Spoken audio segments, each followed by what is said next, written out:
નમસ્કાર વિદ્યાર્થી મિત્રો, આપણે ધોરણ 11માં આંકડાશાસ્ત્ર વિષયમાં ચલ x વિશે અભ્યાસ કર્યો. અવર્ગીકૃત માહિતી, વર્ગીકૃત માહિતી અને એની પ્રસારમાનની કિંમતો, મધ્યવર્તી સ્થિતિમાનના માપો. તો 12માના કોર્સમાં પણ એવું જ એક જોડાણ છે.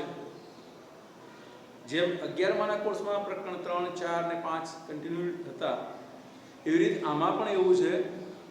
આંકડાશાસ્ત્રમાં ભાગ 1માં ધોરણ 12 આંકડાશાસ્ત્ર ભાગ 1માં પ્રકરણ 1 જે છે તે સૂચકાંક એક અલગ ગ્રુપમાં છે. પ્રકરણ 2, 3 અને 4 સુરેખ સહસંબંધ, સુરેખ નિયત સંબંધ અને આ સામયિક શ્રેણી એક અલગ ગ્રુપ છે. દરેકમાં એક બાબત કોમન છે કે ચલ x અને ચલ y વચ્ચેના સહસંબંધના અભ્યાસની વાત છે. એકબીજા પર કયા કયા પરિબળો અસર બતાવે છે એની વાત છે. ચલ x અને ચલ y વચ્ચેનો સંબંધ કેવો છે કાર્યકારણનો, એ આપણે પ્રકરણ 2માં અભ્યાસ કર્યો સુરેખ સહસંબંધમાં. ચલ x ની કિંમત પરથી y ની કિંમત મેળવી શકાય એ માટે y ની x પરની નિયત સંબંધ રેખાનો આપણે ઉપયોગ કર્યો પ્રકરણ 3માં. અને આપણે એમાં x ની કિંમત ઉપરથી y ની કિંમતો મેળવી. હવે અહીંયા એક બીજા મુદ્દા તરફ જવાનું છે કે ચલ x અને ચલ y તો એક નિરપેક્ષ ચલ છે, એક સાપેક્ષ ચલ છે. x માં ફેરફારના પરિણામે y માં ફેરફાર થાય છે, એના અભ્યાસની અહીંયા વાત છે. પણ અત્યારે આપણે એમાં નિરપેક્ષ ચલ સમય t ને લઈશું. એટલે અમુક સમય અમુક ઘટના બને છે ત્યારે સાપેક્ષ ચલ y માં કયો ફેરફાર થાય છે એનો અભ્યાસ કરવામાં આવે છે. અને આ અભ્યાસ ઉત્પાદન ક્ષેત્રે, સરકારને નાણાકીય આયોજન માટે, વસ્તી વૃદ્ધિનું દર જાણવા માટે, મૃત્યુદર જાણવા માટે અને કેવી તેજી મંદી છે એના અભ્યાસ માટે પણ ઉપયોગમાં લેવામાં આવે છે. એટલે આ પ્રકરણના એટલા મહત્વના મુદ્દા છે. અને જો વિદ્યાર્થી મિત્રો તમે આંકડાશાસ્ત્ર નામના મૂળ તત્વોમાં થિયરીનો પાયો મજબૂત કરવા માંગતા હોય તો સારામાં સારો અને સીધો અને સરળ રસ્તો એ છે કે રકમો પૂરેપૂરી વ્યવસ્થિત વાંચીને દાખલા ગણો. ઉપર રકમના અંદર જ તમારી આ બધી થિયરી આવી જાય છે. હું જે કંઈ બોલું છું તે દરેક દાખલામાં અલગ અલગ હોય છે. જોઈ લઈએ તો સામયિક શ્રેણી, એમાં તમને બે બાબતો જોવા મળતી છે અહીંયા. સામયિક શ્રેણીનો અર્થ અને સામયિક શ્રેણીની વ્યાખ્યા. ઘણીવાર કહું છું કે અર્થની વ્યાખ્યામાં ડિફરન્ટ છે, બરોબર, પણ એ પાઠ્યપુસ્તકે બદલાતું હોય છે. તમારે ખાસ એમાં કોઈ ફેર પડશે નહીં. છતાં જોઈ લઈએ અહીંયા અમુક સમયાંતરે, જોઈ લો ખાસ, અમુક સમયાંતરે, અમુક સમયના અંતે, નીચે ટોપિક આવે ત્યારે કહું છું, જાન્યુઆરી માસનું વેચાણ, ફેબ્રુઆરી માસનું વેચાણ, માર્ચ માસનું વેચાણ, એમ અમુક સમયાંતરે લીધેલી હોય. 2001 ના ભાવ, 2002 ના ભાવ, 2003 ના ભાવ, 2004 ના ભાવ. અમુક નિશ્ચિત સમય છે, એક માસ છે, એક વર્ષ છે, એક અઠવાડિયું હોઈ શકે, એક દિવસ હોઈ શકે છે. ટી એક અગત્યનું પરિબળ છે, સમય ટી. એકત્રિત કરેલી અને સમય અનુસાર ગોઠવેલી છે. પહેલો સમય, બીજો સમય, ત્રીજો સમય, ચોથો સમય ગોઠવવામાં આવતી માહિતીને સામયિક શ્રેણી કહેવાય છે. અને સામયિક શ્રેણી કહેવાય છે. અને સીધી સરળ વ્યાખ્યા છે. વિદ્યાર્થી મિત્રો, પરીક્ષામાં તમારે વધુ થિયરી તૈયાર કરવાની જરૂર નથી. યોગ્ય પોઈન્ટ વાળી, મુદ્દાવાળી થિયરી જે છે એટલી જ તૈયાર કરવાની છે અને સ્વાધ્યાયના દરેક પ્રકરણમાં આપેલી છે. આગળનો મુદ્દો જોઈ લઈએ, સામયિક શ્રેણી નું મહત્વ. તો સામયિક શ્રેણીના મહત્વમાં મેં તમને હમણાં જ ચર્ચા કરી કે ભૂતકાળના બનાવો પરથી ભવિષ્ય અંગેનું આયોજન થઈ શકે છે. અને આપણે અત્યારે વર્તમાન પરિસ્થિતિમાં ક્યાં જઈ રહ્યા છીએ એના ગ્રાફ છે અહીંયા આપણે જોઈએ છીએ તો આપણને બતાવશે કે કયા કયા પરિબળોમાં કયું કયું થાય છે. અહીંયા વર્ષ આપેલું છે, એનું જોડાણ આપેલું છે. તો બધા મુદ્દાઓ મહત્વમાં જોવા જઈએ છીએ તો એના મહત્વનો ઉપયોગ દરેક મુદ્દાઓને આપણે વ્યવસ્થિત સમજી શકીએ છીએ. એટલે વધુ થિયરી જો હું પોતે સમજાવીશ તો વધુ સમય જશે. અહીંયા વર્ષ આપેલું છે, આપણને એનો જીડીપી આપેલો છે પ્રકરણ 4 સામયિક શ્રેણીમાં. તો એની જીડીપીની વૃદ્ધિ, મૂડીરોકાણની વૃદ્ધિ અને એ ગ્રાફ પરથી ખ્યાલ આવશે.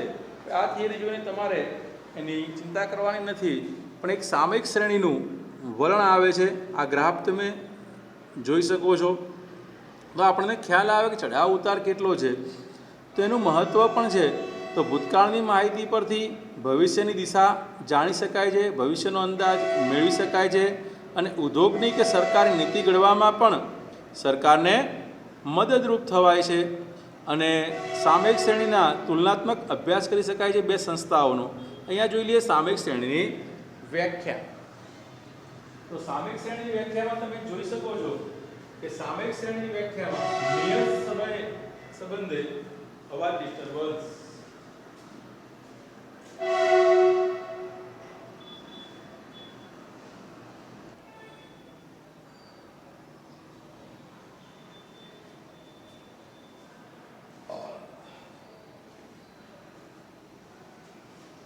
રેલવે લાઇન પ્રોબ્લેમ જોઈએ આપણે કે સામયિક શ્રેણીના મહત્વની વાત આપણે કરીએ છીએ ત્યારે અહીંયા તો એનાથી ભવિષ્યની તરાહ નક્કી કરી શકાય, આયોજન કરી શકાય છે, સરકારી નીતિ વિષયક નિર્ણયોમાં મદદરૂપ થાય છે. એ જ એનું ઉપયોગો છે ભાવિ આયોજન માટે છે. આના પછીના આપણે 3 સમયમાં જ 4 વિડીયોમાં જ આપણે આગળ પોઈન્ટ પર જઈએ છીએ. હવે નિરપેક્ષ ચલ સમય ટી એ હમણાં જ સમજાય ઉપરના મુદ્દામાં. પહેલો સમય, બીજો સમય, ત્રીજો સમય એવો નિશ્ચિત સમય સામે સાપેક્ષ ચલ yt, y1, y2, y3 up to yn સુધીનું છે. એનો અભ્યાસ કરવાની અહીંયા વાત છે. તો થિયરી વાંચશો ત્યારે તમને થોડીક તકલીફ પડશે, નહીં સમજાય કે નહીં ફાવે એવું બની શકે છે. પણ એમે આપણે સમજવા માટે અહીંયા જોઈ શકીશું આ મુદ્દા ઉપર કે તમે જોશો તો અહીંયા સમય છે અને સુરેખ ફલનનું આયોજન છે. તમે જો એટલે મેં તમને કીધું કે રકમને પહેલાં ધ્યાન આપો તો બધા જ પ્રશ્નો સોલ્વ થઈ જશે. 162 પેજ ઉપર ઉદાહરણ 1 છે. એક કારખાનાનું વાર્ષિક ઉત્પાદન ટનમાં નીચે પ્રમાણે છે. આલેખની રીતે સુરેખ વલણ મેળવો. આ થિયરી આપણે હવે ચલાવીએ છીએ, છતાં તમે જોઈ લો. વર્ષ 2006માં 20 એકમોનું ઉત્પાદન, 2007માં 23 ટન ઉત્પાદન છે અને એને ફક્ત સમય ટી. તો જુઓ 2006 ને 1, 2007 ને 2, 2008 ને 3, 2009 ને 4, એ પ્રમાણે 2015 ને 10 નંબરનો સમય આપી દીધો છે. તો ભાવિ આયોજન થઈ શકે. ઉત્પાદન ટન ને વાયટી તરીકે વ્યાખ્યાયિત કરેલું છે. એક્સ અક્ષ પર ટીની અને વાય અક્ષ પર ઉત્પાદન વાયટીની કિંમતો લેતા આ બિંદુઓનું આલેખન કરીશું. બિંદુઓની તરાહને જોતા સુરેખ વલણ વધુ યોગ્ય જણાય છે. તો જુઓ અહીંયા એક્સ અક્ષ પર સમય ટીને વ્યાખ્યાયિત કરેલ છે, સમય વાય અક્ષ પર વાયટી ઉત્પાદન ટન વ્યાખ્યાયિત કરે છે. તમે છેક પ્રાથમિક શાળાથી આ બિંદુઓને આલેખન કરતા આવ્યા છો એમ બિંદુઓ દોરતા તમને એક મૂળ શ્રેણી મળે છે જે ખાંચાવાળી તમને જોવા મળે છે. બરાબર, 11માં પણ આપણે આ શીખ્યા છીએ બાબત. અને વચ્ચે એક લીટી દોરેલી છે વલણ. તો વિદ્યાર્થી મિત્રો અહીંયા તમે આ વલણ જે દર્શાવે છે ને લીટી, દરેક વિદ્યાર્થીની થોડીક અલગ હોઈ શકે છે, પણ મેક્ઝિમમ દરેક બિંદુની નજીકથી પસાર થાય એવી એક લીટી દોરવામાં આવે છે. અને આ જ એક સામયિક શ્રેણીનું વલણ છે. અહીંયા પ્રમાણમાપ પણ અગત્યનું છે. તો દરેક જગ્યાએ આપણે પ્રમાણમાપ લખતા રહીએ. આવો સિમ્પલ દાખલો પણ પૂછાય છે. આના માટે આપણે કોઈ ગ્રાફ કે આલેખનો ઉપયોગ કરતા નથી, પણ જો લખ્યું છે નીચે બિંદુઓની વચ્ચેથી પસાર થતી સુરેખા વલણ દર્શાવે છે એવી રીતે જુઓ, અહીંયા સમય ટી, મારે કહેવાનો મતલબ છે અહીંયા જુઓ વર્ષ માસ તરીકે અહીંયા વર્ષ આપેલું છે, તો પહેલું વર્ષ, બીજું વર્ષ, ત્રીજું વર્ષ. અહીંયા જુઓ માસ જાન્યુઆરી, ફેબ્રુઆરી, તો પહેલો સમય, બીજો સમય, ત્રીજો સમય, એ પ્રમાણેની કિંમતો મૂકી અને એનો ગ્રાફ દોરેલો છે. તો એ આવૃત્તિ વક્ર ટાઈપ. પેલું બહુકોણ હતું, જો અહીંયા રાઉન્ડિંગ વલણ આપ્યું છે, વલણ શબ્દ ખાસ ધ્યાનથી જુઓ. મૂળ શ્રેણી ખાંચાવાળી છે, આવૃત્તિ બહુકોણ ટાઈપ, આવૃત્તિ વક્રની માફક. તો એ મેક્ઝિમમ સંકળાય એ રીતે તમારી દોરવાની રહે છે. અને એના આધારે તમે સ્વાધ્યાય 4.1 ગણી શકશો. ત્યારબાદ આપણે ન્યૂનતમ વર્ગોની રીતમાં જવાનું છે. હવે વચ્ચેના જે મુદ્દાઓ છે એ કેટલાક થિયરીના આપણે હાલ જ લઈ લઈએ છીએ, અને એ છે આ મુદ્દાઓ: સામયિક શ્રેણીના ઘટકો, પેજ 160.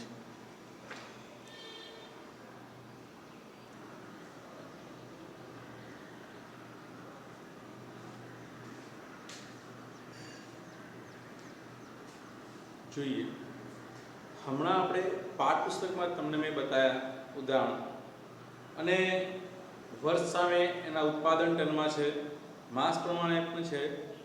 તો એ મુદ્દાઓમાં આપણે આ જોયું કે વલણ માપનની રીતમાં આપણે આલેખની રીતનો હમણાં અભ્યાસ કર્યો. જે અગાઉ આપણે રીતનો અભ્યાસ કરતા આવ્યા છીએ એ પ્રમાણે જ છે.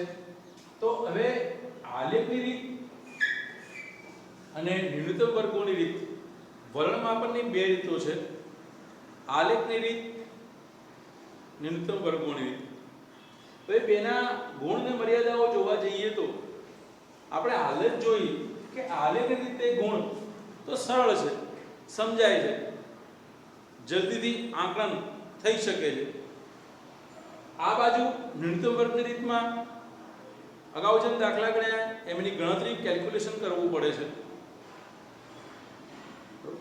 અને એના આધારે જ આપણે માહિતી નક્કી કરી શકીએ છીએ. એટલે ગણતરીમાં કઠિન છે. આના ગુણ છે એ આની મર્યાદાઓ બનશે. હવે આનો ગુણ છે કે ચોક્કસ સ્પષ્ટ માહિતી આપી શકે છે, ચોકસાઈ વધુ રાખી શકે છે. તમે એના આધારે ભવિષ્યનું આયોજન સારી રીતે કરી શકો છો, એનું અનુમાન પણ મેળવી શકો છો. જ્યારે આ રીતમાં, આલેખ રીતમાં ચોકસાઈ ઓછી રહે છે. જેટલું સરળ હોય એટલા લાભ ઓછા હોય, અને જેટલું કઠિન હોય ક્યારેક એના લાભ એટલા વિશેષ હોય છે.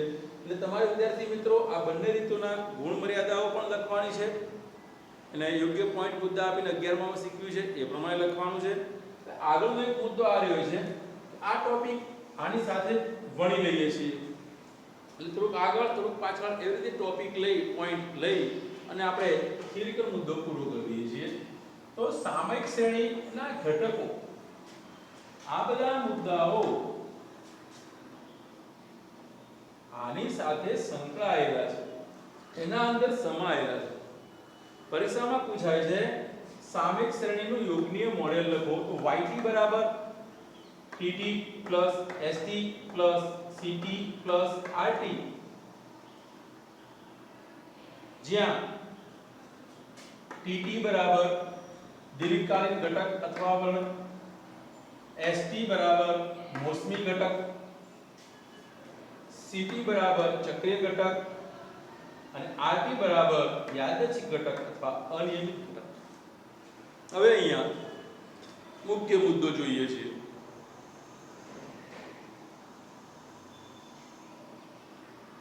કોઈ પણ બાબત સાથે કેટલીક બાબતો સંકળાયેલી હોય છે. હવે કોઈ પણ વસ્તુનું ઉત્પાદન થાય છે કે કોઈ પણ કામ થાય છે તો એના અંદર કેટલીક બાબતો અસર કરતી હોય છે. હમણાં આપણે જોયું કે વર્ષવાય ઉત્પાદન જે છે તો એમાં એક દીર્ઘકાલીન ઘટક અથવા વલણ અસર કરે છે. જેમ જેમ સમય જાય છે એમ કોઈ પણ ધંધો હોય કે કોઈ પણ દેશ હોય છે થોડોક વિકાસ કરતો રહ્યો હોય છે. અને બીજું એક લાંબા સમય એની અસર બતાવતી હોય છે. તો એ સામયિક શ્રેણીમાં દીર્ઘકાલીન ઘટક અથવા વલણ છે. બીજો એસટી મોસમી ઘટક છે. એમાં કુદરતી પરિબળોની અસર છે, માનવસર્જિત પરિબળોની પણ અસર છે. તો શિયાળાની સિઝન હોય તો સ્વેટર, ગરમ કપડાનું વેચાણ એ બધું વધુ થશે અને એના પરિણામે તમને એમાં વેચાણ વધારો જોવા મળશે. અને એનાથી ઉનાળાની સિઝન હોય છે તો આઈસ્ક્રીમનું વેચાણ વધારે થતું હોય છે. તો એ મોસમી ઘટકો એને અસર કરતા હોય છે. શિયાળો, ઉનાળો, ચોમાસું વાતાવરણીય ઇફેક્ટ છે. એમાં બે છે, કુદરતી પરિબળોની આપણે આ ચર્ચા કરી, સાથે માનવસર્જિત પરિબળો પણ છે. માણસની રુચિ, ફેશન એ બધું બદલાતું રહે છે તો એ પણ પરિબળનો અસર કરે છે. એક સમય લગ્ન પ્રસંગમાં બેન્ડ વાજા વધુ બોલાવવામાં આવતા, વચ્ચે સાઉન્ડ સિસ્ટમ આવી, બંધ થઈ ગઈ, વળી પાછા ઓર્કેસ્ટ્રા ચાલુ થયા. તો જેમ જેમ ફેશન બદલાય છે, રુચિ બદલાય છે, એમ એ પરિબળો પર અસર કરતું હોય છે. આપણે ઝીણવટથી અભ્યાસ કરીએ છીએ તો કેટલાક ધંધા કે રોજગાર બંધ થઈ ગયા અને કેટલાક ધંધા કે રોજગાર નહોતા તો એ અસ્તિત્વમાં આવે અને સારા વિકાસમાં પરિણમ્યા છે. આપણે અત્યારની વાત કરી દઈએ તો કોવિડ-19ની પરિસ્થિતિના પરિણામે ઘણા બધા ફેરફાર થયા છે. જો કોવિડ-19ની પરિસ્થિતિ અહીંયા આધારિત છે, બરોબર, એ પ્રમાણે ચક્રીય ઘટક, સાયક્લોન, સિટી, આ બધા નામ છે, અંગ્રેજી નામ સાથે છે. આ લોંગ ટર્મ છે ટીટી, સિગ્નલ છે એસટી, સાયક્લોન સિસ્ટમ છે, ચક્રીય, સિટી. આ સામાન્ય રીતે 2 થી 15 વર્ષના સમયગાળામાં આવતું હોય છે. જમીન મકાનના ધંધામાં તેજી 15 વર્ષે, 10-15 વર્ષે ઉથલો મારતી હોય છે.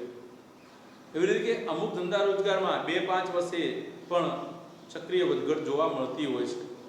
અર્થશાસ્ત્રમાં તમે અભ્યાસ કરેલો છે એટલે આમાં જો થિયરીમાં ઉતરી જઈએ તો ઘણો બધો સમય જતો રહે એમ છે. એટલે વિદ્યાર્થી મિત્રો, પરીક્ષામાં આ જે મુદ્દો પૂછાય છે એટલે તૈયાર કરીશું. સામયિક શ્રેણીના ઘટકો લખો, એના એક એક વ્યાખ્યા એક એક મુદ્દામાં. યાદચ્છિક અથવા અનિયમિત ઘટક, હમણાં જ વાત કરી એ રહી છે. અનિયમિત ઘટક છે, યાદચ્છિક છે, આકસ્મિક છે, ક્યાંકથી આવી જાય છે અનાયાસે અને એ પરિસ્થિતિ થઈ જાય છે. એ અહીંયા પણ સમાવેશ થઈ શકે, અહીંયા પણ સમાવેશ થઈ શકે, ક્યારેક અહીંયા પણ સમાવેશ થઈ શકે અને એક્ઝેક્ટ પ્રોપર વ્યાખ્યાયિત ન કરી શકાય એવું બની શકે છે. આ બધા મુદ્દાઓનો આપણે અભ્યાસ કરવાનો છે. એમાં ત્રુટિ વડે પણ દર્શાવી શકાય છે, ક્યારેક અંકુશ લાવી શકાય છે, ક્યારેક અંકુશ લાવી શકાતો નથી, બરોબર. એટલે આ બધા મુદ્દાઓનો આપ અભ્યાસ કરતા રહેશો. અને માનવસર્જિત પરિબળો પણ ઓછા હોય છે, નાના પરિબળો પૂછાય છે. કુદરતી પરિબળો લખો, માનવસર્જિત પરિબળો લખો અને વર્ણમાપનની રીતો આપણે નેક્સ્ટ સમયમાં દીર્ઘકાલીન ઘટક વિશેના અભ્યાસ કરવા જઈ રહ્યા છીએ. તો તમે આના આધારે તમને અલગ ગૃહ કાર્ય ક્યારેક ના આપું તો પણ તમે આના પેજ ઉપર જઈ અને આ પ્રમાણે સ્વાધ્યાય લખી શકો છો. વોટ્સઅપ માધ્યમથી અલગ જણાવો ના જણાવો તો પણ તમને ખ્યાલ જ છે, 12માના વિદ્યાર્થીઓ છો એટલે. સ્વાધ્યાય 4ના વિકલ્પો વિભાગ બીમાં પરીક્ષાલક્ષીમાં જો યાદ રાખો પાઠ્યપુસ્તકનું જ પૂછાય છે, અન્ય મટીરિયલો ફેરવવાની ખાસ જરૂર રહેતી નથી. વિભાગ બીના ટૂંકા પ્રશ્નો જે ઘટતું વલણ હોય તેવી સામયિક શ્રેણીનું ઉદાહરણ આપો. સામયિક શ્રેણી એટલે શું? તો આ બધા પ્રશ્નોના જવાબ તમે લખશો અને એ બધા જ પ્રશ્નો અંદર પાઠ્યપુસ્તકમાંથી મળતા રહેશે. જો જોઈ શકો છો વિભાગ સીમાં સામયિક શ્રેણીનું યોગ્ય મોડેલ વર્ણવો. જો બોર્ડ ઉપર છે જ નીચે. ચક્રીય ઘટક એટલે શું, મોસમી ઘટક એટલે શું, કઈ રીતે જુદા પડે છે, સામાન્ય થિયરી અને ટોપિક છે. અને તમે 9મો દાખલો પણ એ પ્રમાણે ગણી શકશો. કેટલાક દાખલા વળી પાછા આવશે હજી, કારણ ચેપ્ટર હજી આપણે અધૂરું છે, ચાલુ છે. અને પાઠ્યપુસ્તકમાં પાછળ પણ ડિટેલ જવાબો આપેલા છે, ગ્રાફ જોઈ અને સમજી શકશો. તૈયારી કરતા રહેશો. અપેક્ષા સર, કારણ કે તમારે મારી પાસે 2 વિષયનો અભ્યાસ કરવાનો છે. પોઈન્ટ આપીને તમને આ રીતના લેક્ચર અલગ પાડી આપેલા છે. તો ભૂતકાળના લેક્ચર પણ ક્યારેક સમય મળે જોતા રહેશો અને ઘરે પાઠ્યપુસ્તકનો પણ ઉપયોગ કરી ઉદાહરણ અને સ્વાધ્યાય દાખલા ગણતા રહેશો એવી અપેક્ષા સર. આભાર, ધન્યવાદ.